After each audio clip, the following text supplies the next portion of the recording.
Hello everyone, welcome back to the class. Very good evening, very good morning, very good afternoon, very good night. जब भी आप video देख रहे हो सी हमने अभी तक सेकेंड चैप्टर कंप्लीट कर लिया पूरा, थर्ड चैप्टर कंप्लीट कर लिया था, लेकिन इसमें एक लास्ट में टॉपिक बच गया था कोरोजन, जो कि मैंने फर्स्ट चैप्टर में पढ़ा दिया है, लेकिन थोड़ा सा इसमें डिटेल में मतलब हम यहाँ पे डिस्कस कर लेते हैं। छोटा सा सेशन 20 मिनट का 25 मिनट का, इसमें ये सब कुछ कवर हो जाएगा।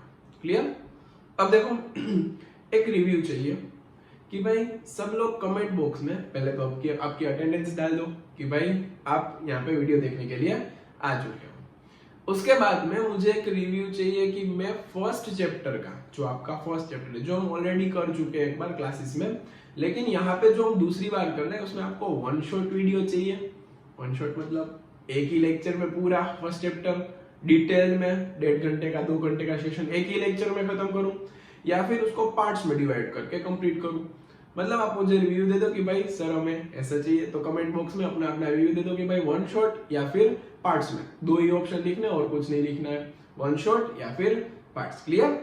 अभी आपको कोरोजन समझना है, अभी कुछ रिव्यू नहीं देना, लेक्चर खत्म होने के बाद दे दो, या फिर अभी डालना है तो डाल दो, कोई इश्यू नहीं है।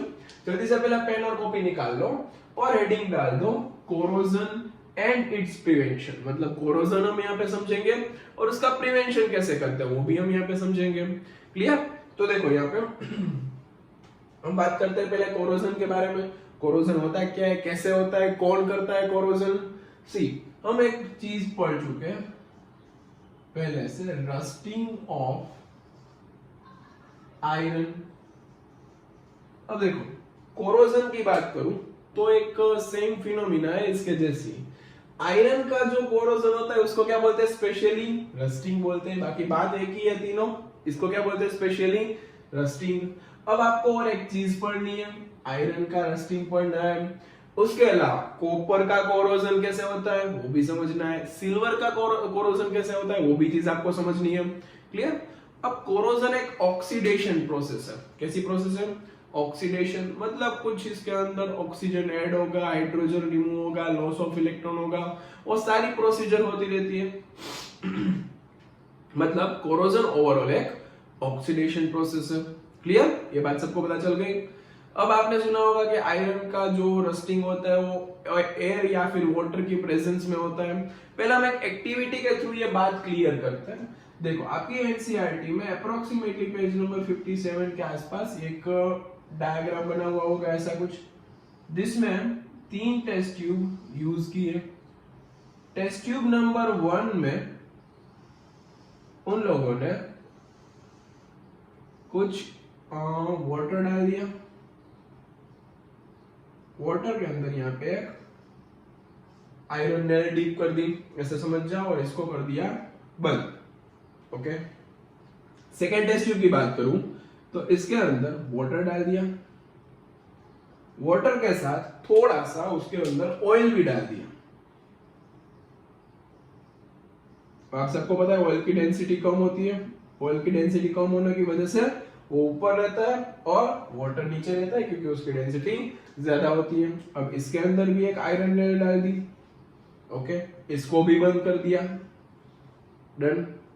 थर्ड टेस्ट ट्यूब, इसके अंदर एक सब्सटेंस डाल दिया जिसका नाम है एनहाइड्रस CaCl2। कौन सा सब्सटेंस डाल दिया? जल्दी से बोलो, एनहाइड्रस CaCl2। इसके अंदर भी एक आयरन नेल रख दी और इसको भी कर दिया बंद। अब जल्दी से मुझे कमेंट बॉक्स में बताओ कि भाई ए, बी और सी तीनों टेस्ट ट्यूब में से कौन से टेस्ट ट्यूब में आयरन का रस्टिंग हो जाएगा? जल्दी से आंसर बताओ। तीनों में से कौन सी टेस्ट ट्यूब ऐसी है जिसमें आयरन का रस्टिंग हो जाएगा? इसको मैं नाम दे देता हूं test tube A, test tube B and test tube C. 1 2 3 बोलना है तो भी कोई इश्यू नहीं है। जल्दी से बताओ इन तीनों में से किसमें रस्टिंग हो सकता है आयरन का? तो भाई आप सबका आंसर मोस्ट प्रोबेबली अब आ चुका होगा। आपका आंसर होगा सर ए। मोस्ट प्रोबेबली आंसर क्या होगा? ए। मैं बी और सी की बात करूं तो इसमें रस्टिंग नहीं होता, इसका रीजन हमें ओवरऑल कंक्लूजन, ये ऑब्जर्वेशन हुआ कि इसमें क्या हो रहा है, रस्टिंग हो रहा है, इन दोनों में रस्टिंग नहीं हो रहा, उसका रीजन क्या है, कैसे समझे इसको। सी यहाँ पे आयरन नेल का कांटेक्ट सिर्फ वाटर के साथ है, ओके। अब ये एनहाइड्रस CaCl2 क्या है, किसी को पता है एनहाइड्रस CaCl2 क्या है, बोलो जल्दी से आंसर, एनहाइड्रस CaCl2 क्या है। देखो एनहाइड्रस CaCl2 एक ड्राइंग एजेंट, ड्राइंग एजेंट का काम क्या होता है, वो पूरा मॉइस्चर एब्जॉर्ब कर लेता है, कोई भी वाटर के रिलेटेड चीज वहां पे प्रेजेंट नहीं रहती जहां पे CaCl2 प्रेजेंट होता है, दिमाग में आ रही है बात। देन यहाँ पे जो एनहाइड्रस CaCl2 है वो पूरा वाटर तो ले लेगा, इट मींस आयरन नेल सिर्फ यहाँ पे एयर के कांटेक्ट में है। सर एयर तो यहाँ पे भी थी, सी इस ऑयल के लेयर की वजह से ये आयरन नेल एयर के कांटेक्ट में नहीं आ रहा। यहाँ पे देखो ये एयर के कांटेक्ट में भी है एंड वाटर के कांटेक्ट में भी है, इट मींस सिंपली कोरोजन होने के लिए या फिर रस्टिंग होने के लिए, अभी आयरन के लिए रस्टिंग बोलते थे, बाकी सबके लिए क्या होता है, कोरोजन। कोरोजन होने के लिए या फिर रस्टिंग होने के लिए किसकी रिक्वायरमेंट है, एयर एंड वाटर बोथ। तो यहाँ पे हम लिख सकते हैं पॉइंट, एयर एंड वाटर या फिर मॉइस्ट एयर, इसको कई जगह पे क्या बोलते हैं, moist air required for corrosion और रस्टिंग। आयरन के लिए बात करो तो रस्टिंग। तो ये पहला कंक्लूजन आपको एक्टिविटी के ऊपर से मिला। अब इस एक्टिविटी के बाजू में 3 बुलेट्स है, एनसीईआरटी में देखो 3 बुलेट्स है, वहां पे 3 रिएक्शन लिखी हुई है, सिल्वर का कोरोजन, फिर ये हमारा कॉपर का कोरोजन और आयरन का रस्टिंग। तो मैं यहाँ पे तीनों रिएक्शंस आपको एक्सप्लेन कर रहा हूं, अच्छे से देखो, अच्छे से समझो और इतना नोट डाउन कर लो पहले।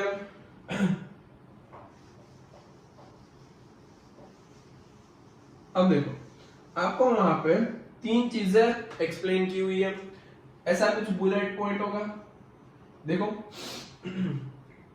फर्स्ट में उन लोगों ने एक्सप्लेन किया है सिल्वर का कोरोजन। तो देखो सिल्वर आर्टिकल्स जो होते हैं वो मॉइस्ट एयर के कांटेक्ट में आते हैं। मॉइस्ट एयर में आपको ये याद रखना है कि यहाँ पे O2 होता है और वो H2S के कांटेक्ट में आते हैं। ऑक्सीजन मतलब जो एयर में H2S होता है उसके कांटेक्ट में आते हैं और ऑक्सीजन के कांटेक्ट में आते हैं। इन दोनों के कांटेक्ट पे आने पे वो सिल्वर सल्फाइड में कन्वर्ट हो जाते हैं, Ag2S में कन्वर्ट हो जाते हैं और यहां से जो ऑक्सीजन और हाइड्रोजन बचा उसमें से वो वाटर मॉलिक्यूल रिमूव करते। तो यहाँ पे देखो आपको कोई पूछे सिंपली कि भाई सिल्वर का जो कोरोजन होता है उसके बाद जो कंपाउंड मिलता है उसका फॉर्मूला क्या है, तो जल्दी से कमेंट बॉक्स में आंसर डालो कि भाई Ag2S एक ब्लैक कलर का सब्सटेंस है। कौन से कलर का सब्सटेंस है, ब्लैक कलर का, और वो सिल्वर का कोरोजन होता है, उसका केमिकल फॉर्मूला है। तो यहाँ पे था सिल्वर का कलर कौन सा था, सिल्वर जैसा कलर होगा कुछ, तो सिल्वर का कोरोजन हो जाने के बाद वो सिल्वर में से ब्लैक में कन्वर्ट हो गया। तो कलर कन्वर्जन भी आपको पता होना चाहिए, ओके। अब सेकेंड ऐसा कुछ बुलेट पॉइंट होगा कॉपर का कोरोजन। किसी को पता है कॉपर का कोरोजन, तो मुझे जल्दी से कमेंट बॉक्स में बताओ उसका केमिकल फॉर्मूला क्या होता है। ये हम एक बार पढ़ चुके हैं, कहां पे पढ़ चुके हैं, पीएच, इंपोर्टेंस ऑफ पीएच, उसके अंदर एक colour change of copper vessel का मैंने टॉपिक पढ़ाया पूरा। Colour change of copper vessel का जो टॉपिक है उसके अंदर मैंने यही चीज पढ़ाई है जो मैं यहाँ पे लिखने वाला हूँ। तो किसी को ये रिएक्शन याद है तो प्लीज कमेंट बॉक्स में लिखो, तो आपको पता चले कि आपको याद आ रहा है कि नहीं आ रहा। सी कॉपर है वो मॉइस्ट एयर मतलब O2, इसमें CO2 भी इन्वॉल्व होता है, मतलब वो किसके साथ रिएक्शन करता है उसके ऊपर डिपेंडेंट है।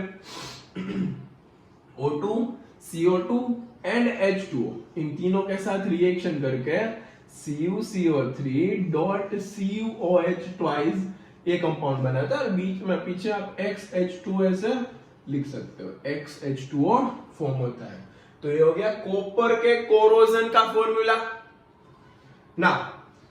एक कॉपर है उसका कलर होता है कुछ रेडिश ब्राउन, आपने घर पे वो कॉपर का वो देखा होगा, घर पे वो पूजा करते टाइम चढ़ाने जाते हैं ना, कॉपर के सारे वेसल्स आपके घर पे होंगे।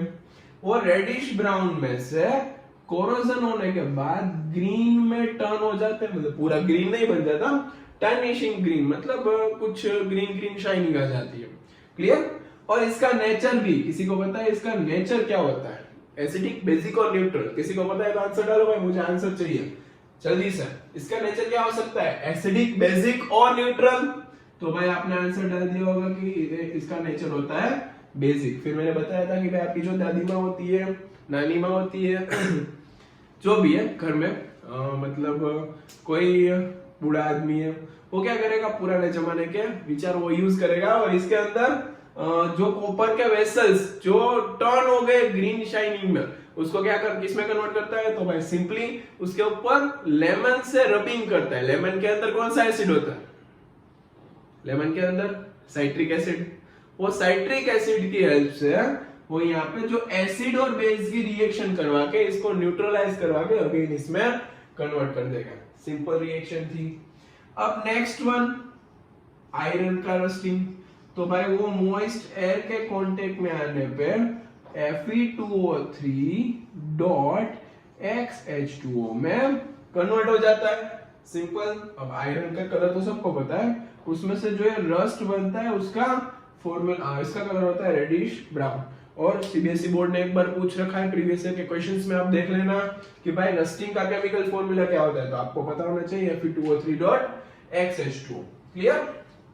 तो ये था तीनों। एक सिल्वर का, इसमें कौन सा कलर चेंज हुआ बता दिया, Ag2S का कलर याद रखना। फिर कॉपर का कलर चेंज हुआ, कोरोजन हुआ, वो भी बता दिया, और आयरन का रस्टिंग हुआ, वो भी बता दिया। अब हम देखने वाले हैं प्रिवेंशन ऑफ कोरोजन। क्लियर? तो ये नोट डाउन कर लीजिए जल्दी से, मैं इरेज कर रहा हूं इसको, वीडियो पॉज करके नोट डाउन करो, मैं इसको इरेज कर रहा हूं। ओके, जल्दी से हेडिंग डाल दो, prevention of corrosion, prevention of corrosion.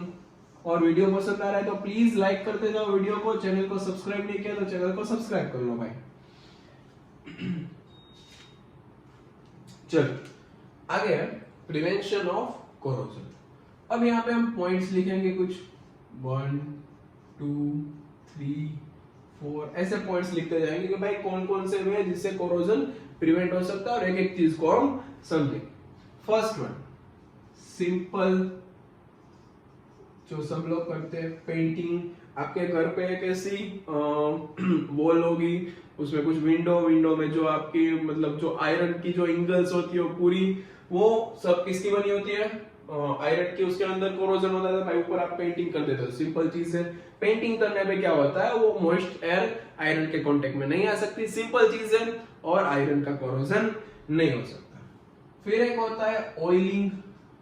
तो थोड़ी देर पहले हमने यहाँ पे सेकेंड टेस्ट ट्यूब में देखा था, ऑयल आता है वो एयर का कांटेक्ट नहीं होने देता है, मॉइस्ट एयर का कांटेक्ट नहीं होने देता है, सिंपली उसकी वजह से वो प्रिवेंट करता है। फिर एक होता है ग्रीस,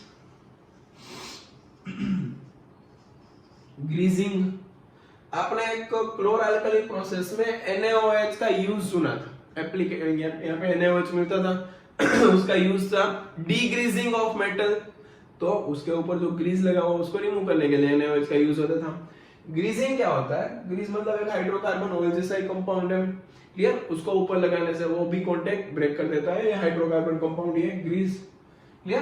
पेंटिंग, ऑयलिंग, ग्रीसिंग। फिर एक होता है इलेक्ट्रोप्लेटिंग, इलेक्ट्रोप्लेटिंग। अब इलेक्ट्रोप्लेटिंग क्या होता है? तो भाई इलेक्ट्रिसिटी प्रोवाइड करके एक मेटल पे उसके ऊपर जो दूसरा लो रिएक्टिव मेटल है उसका लेयर लगा देते हैं। दूसरे लो रिएक्टिव मेटल का लेयर लगाने पे, लो रिएक्टिव मतलब वो रिएक्ट नहीं करेगा, सिल्वर का, क्रोम का, निकल का, वो सारे लो रिएक्टिव है।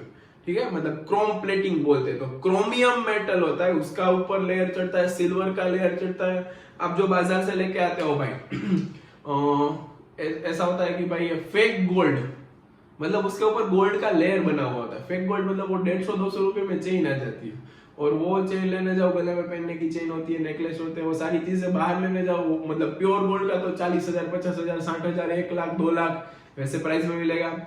अगर आपने इलेक्ट्रोप्लेटेड गोल्ड लिया है तो सिंपली उसके नीचे कॉपर वॉपर कुछ होगा, सिंपल, मतलब थोड़ा सा रिएक्टिव। उसके ऊपर उसने सिल्वर या फिर गोल्ड का लेयर लगा दिया, तो वो आपके यूज के लिए हो गया, डेकोरेटिव हो गया थोड़ा, और कोरोजन से प्रिवेंट करेगा। तो एक हो गया electroplating, painting, oiling, greasing, electroplating, text book में लिखा है क्रोम प्लेटिंग। एक होता है गैल्वेनाइजेशन। अब गैल्वेनाइजेशन क्या होता है? तो भाई सिंपली जो आयरन के आर्टिकल्स होते हैं उसके ऊपर जिंक का लेयर लगाने की प्रोसेस, उसको बोलते हैं गैल्वेनाइजेशन। तो वो भी एक आयरन के कोरोजन, आयरन के रस्टिंग को प्रिवेंट करता है। क्लियर?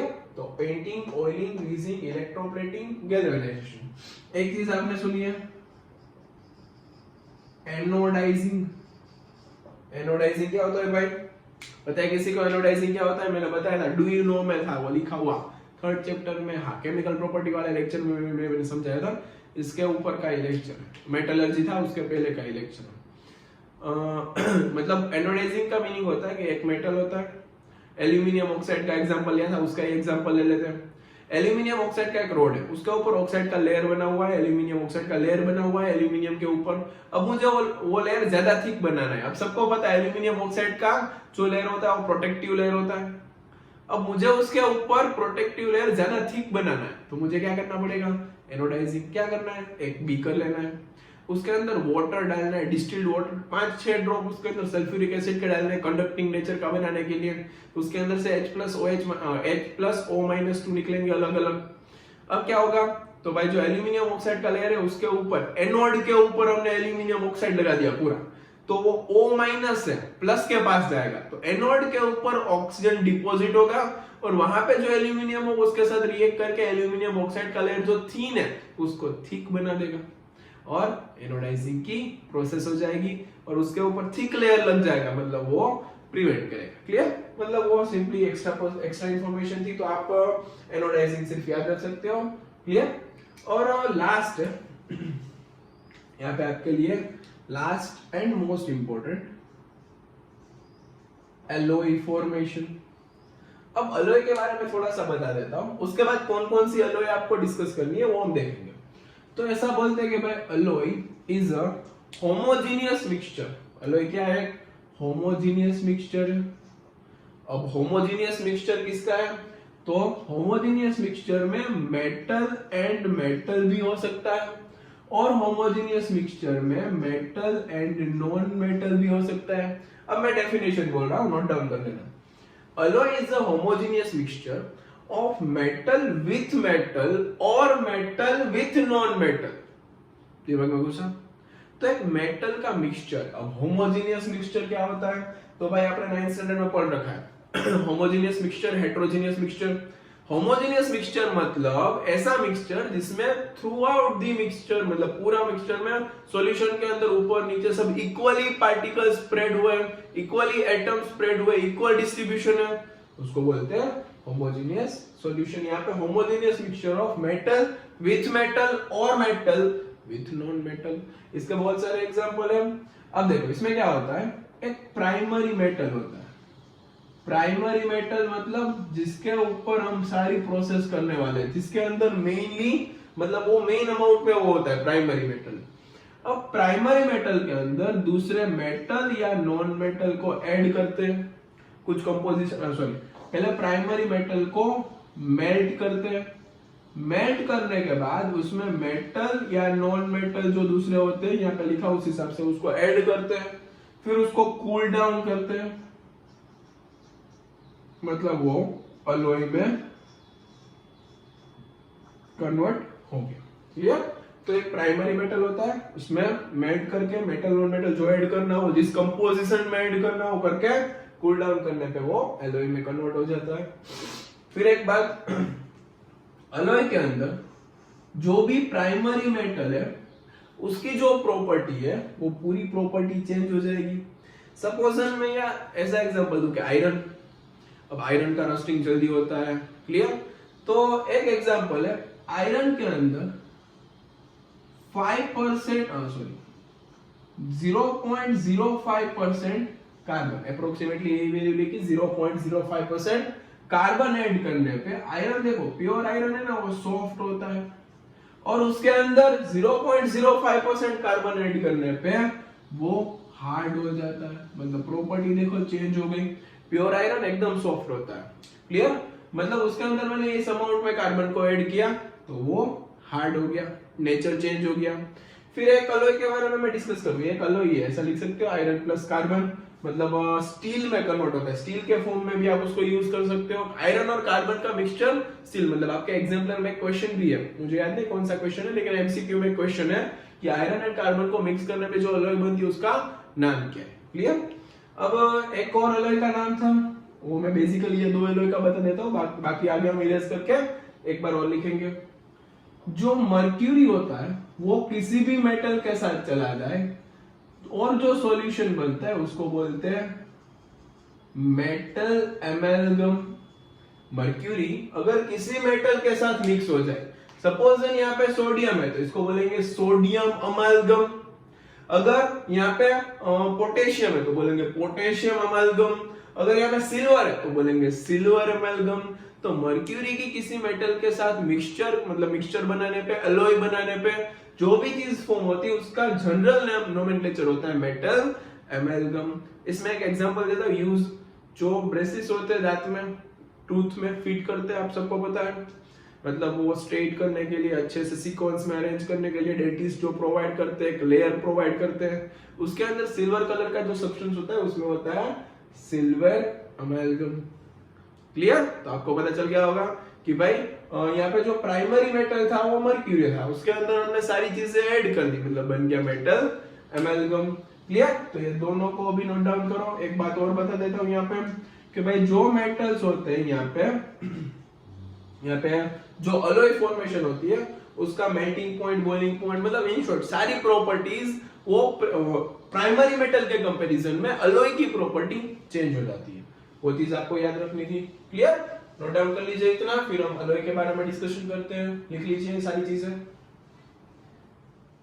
अब देखो सारी अलॉयज मैंने यहाँ पे लिख दी है, वो अलॉयज को अच्छे से ऑब्जर्व करो, एक एक चीज आपको याद करते जाना। देखो आयरन और कार्बन को मिक्स करने पे स्टील बनता है। अब कितना अमाउंट में कार्बन ऐड करें उसके ऊपर डिपेंडेंट होता है, लेकिन आयरन और कार्बन को ऐड करने पे स्टील बनता है।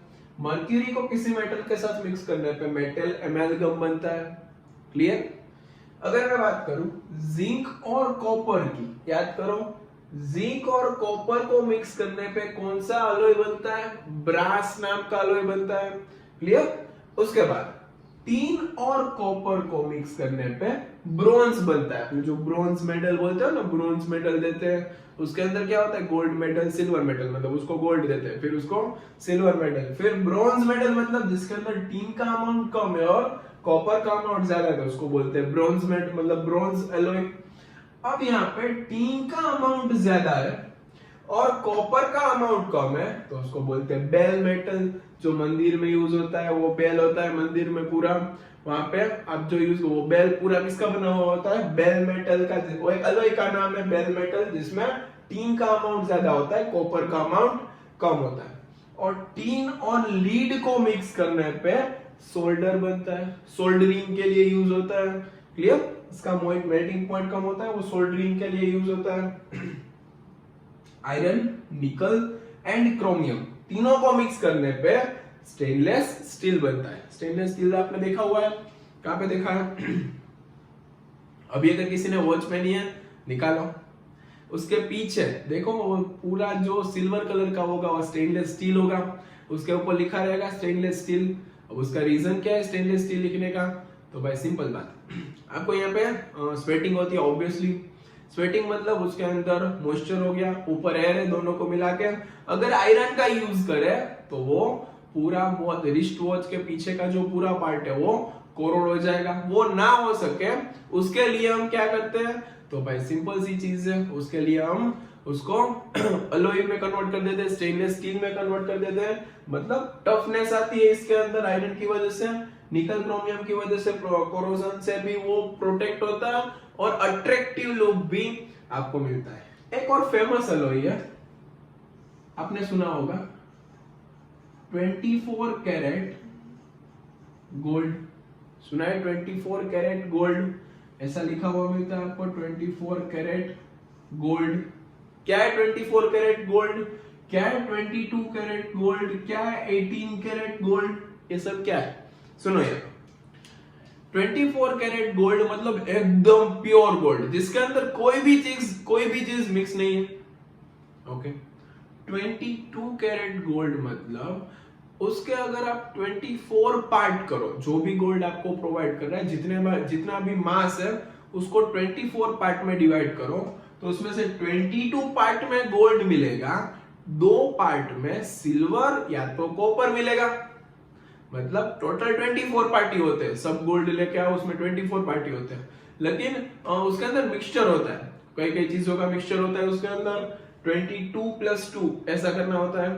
18 मतलब 18 पार्ट गोल्ड है, 6 पार्ट किसी और मेटल के, और किसी और मेटल में आप किसको यूज कर सकते हो, यहाँ पे सिल्वर यूज कर सकते हो, आप कॉपर यूज कर सकते हो, उसको हम इसके अंदर ऐड करते हैं, मतलब हमारा गोल्ड होता है। अब देखो 24 कैरेट गोल्ड एकदम सॉफ्ट होता है। जो बिस्किट्स आते हैं ना, गोल्ड के बिस्किट, जो इन्वेस्टर होते हैं वो 24 कैरेट गोल्ड के बिस्किट्स लेते हैं, मतलब वो तो हमें संभाल के रखना है, बिस्किट पहन के कौन निकलता है, सिंपल। 22 कैरेट गोल्ड मतलब उसकी प्रॉपर्टी थोड़ी सी हमें अच्छी करनी पड़ेगी। 20 मतलब ये पहना भटक गया तो ऐसा कुछ लोग प्रॉब्लम आ गया तो सिंपल सी चीज थी। 22 कैरेट गोल्ड मतलब उसके अंदर 2 पार्ट में कोई और चीज है प्रेजेंट है, और 18 कैरेट गोल्ड मतलब 6 पार्ट में कोई और चीज प्रेजेंट है, मतलब सिल्वर या तो गोल्ड। तो ये था पूरा अलॉय का चार्ट, इसको अच्छे से नोट डाउन करो। अपनी पूरा चैप्टर खत्म कर दिया हमने, मतलब अभी कोई चीज बाकी नहीं है। इस चैप्टर की बात करूं तो पहले हमने फिजिकल प्रॉपर्टी खत्म की अच्छे से, एकदम डिटेल में सारी चीजें बता दी। उसके बाद केमिकल प्रॉपर्टी के पूरा डिटेल लेक्चर आ गया, उसके बाद मेटलर्जी पे पूरा लेक्चर आ गया, और ये कोरोजन पे, मतलब चैप्टर यहाँ पे हमारा खत्म हो गया। क्लियर?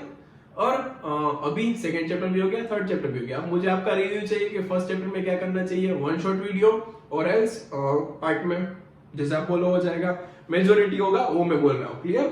मतलब मैं एक एक का तो नहीं देखूंगा, मतलब सर आप पार्ट में भी डालो उसमें, ऐसा नहीं हो सकता। सिंपल करूंगा एक बात, आपका जो रिव्यू होगा उसमें मेजोरिटी जो मुझे दिखेगा उस हिसाब से मैं चाहूंगा, मतलब हर एक को रिव्यू देना कंपलसरी। क्लियर? तो अपनी अटेंडेंस, मतलब अभी बाय बाय बोल सकते हो, अब हो गया आपका लेक्चर खत्म हो गया, बाय बोल के रिव्यू देके जा सकते हो। क्लियर? चलो bye bye, tata, best of luck.